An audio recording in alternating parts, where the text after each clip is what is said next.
அருமையானவர்களே, எப்படி இருக்கீங்க? சந்தோஷமா இருக்கீங்களா? நிச்சயமாகவே நீங்கள் சந்தோஷமாக, ஆசீர்வாதமாக, ஆண்டவருக்கு மகிமையாக இருக்க வேண்டும் என்று சொல்லி ஆண்டவருக்குள்ளே உங்களை வாழ்த்துகின்றேன். காலைதோறும் ஆண்டவருடைய கிருபைகள் புதியதாக இருக்கிறது என்று சொல்லி பார்க்கிறோம். ஒவ்வொரு நாளும் ஆண்டவர் புதிய கிருபைகளை கொடுத்து, புதிய வசனத்தை கொடுத்து, புதிய வார்த்தைகளை கொடுத்து ஆண்டவர் உங்களை ஆறுதல் படுத்தி ஆசீர்வதித்து வழி நடத்துகிறார் என்று சொல்லி ஆண்டவருக்குள்ளே உங்களை நான் விசுவாசிக்கின்றேன். தொடர்ந்து இந்த நிகழ்ச்சியை பாருங்க. பார்த்து முடித்த உடனே மற்றவர்களுக்கும் ஷேர் பண்ண மறந்துடாதீங்க. ஆண்டவருடைய வார்த்தைகள் அநேகரை சென்றடைய வேண்டும். ஏன்னா இந்த வசனம் இல்லாத பஞ்ச நாட்கள் வரும் என்று சொல்லி சொல்லப்பட்டிருக்கிறது. கடைசி நாட்களிலே ஆண்டவருடைய வசனத்திற்கு பஞ்சம் வரும். அதற்கு முன்பாக நீங்களும் நானும் நம்மளால் முடிந்த ஆண்டவருடைய ஊழியத்தை செய்ய வேண்டியது நம்முடைய கடமையாக இருக்கிறது.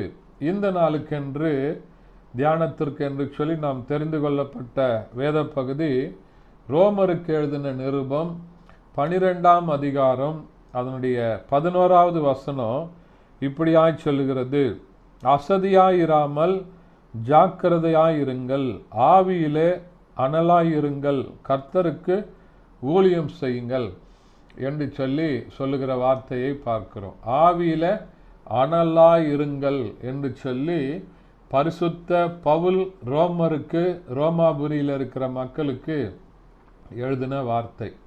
அனலும் இல்லாமல் குளிரும் இல்லாமல் நம்ம இருக்கக்கூடாது. ஆவியில அனல் உள்ளவர்களாக இருக்கும்போது ஆண்டவர் நம்மை ஆவிக்குரிய வரங்களினால நிரப்ப உண்மையுள்ளவராய் இருக்கிறார். உனக்கு உண்டான தேவ வரத்தை அனல் மூட்டி எழுப்பு அப்படின்னு சொல்லி பவுல் சொல்லும்போது சொல்றார். அப்போ நமக்குள்ள இருக்கிற ஆண்டவருடைய வரத்தை நம்ம அனல் மூட்டி கொண்டே இருக்கணும். எப்படி ஒரு நெருப்பு இல்லைன்னா அது தணல் அது குறைஞ்சு போயிடும்.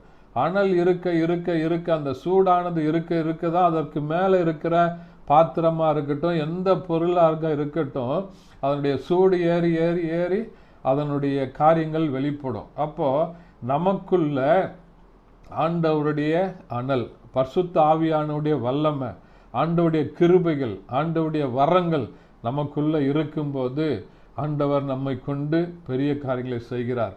ஆண்டவருடைய ஊழியத்தை செய்வதற்கென்று சொல்லி ஆண்டவர் வரங்களை தருகிறார், வல்லமையை தருகிறார், அபிஷேகத்தை தருகிறார், ஆண்டவருடைய கிருபைகளை தருகிறார்.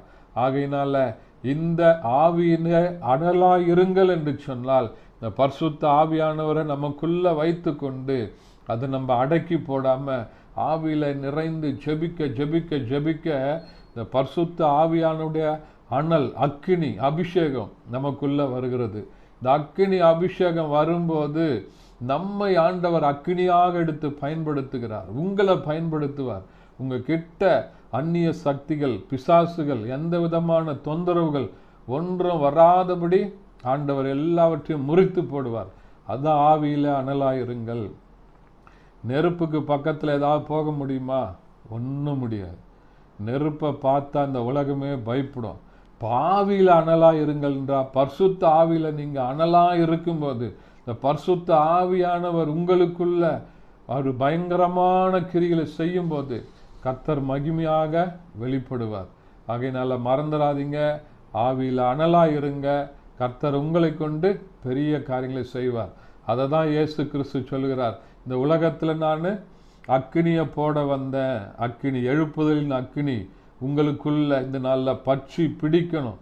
அப்போ நீங்க ஆவியில அனலாக இருந்து இந்த உலகத்தை ஜெயிக்க ஆண்டவர் உங்களை ஆசீர்வதிப்பாராக. ஜெபிக்கலாமா? பரிசுத்த பிதாவே, உம்மை துதிக்கிறோம், உம்மை ஸ்தோத்தரிக்கிறப்பா. ஆவியில் அனலாக இருங்கள் என்று சொல்லியிருக்கீங்களாப்பா. இந்த அபிஷேகத்தின் நிறைவினால நாங்கள் நிரப்பப்பட கர்த்தர் உதவி செய்வீராக. இயேசுவின் நாமத்தில் பிதாவே, ஆமென். Thank you. God bless you.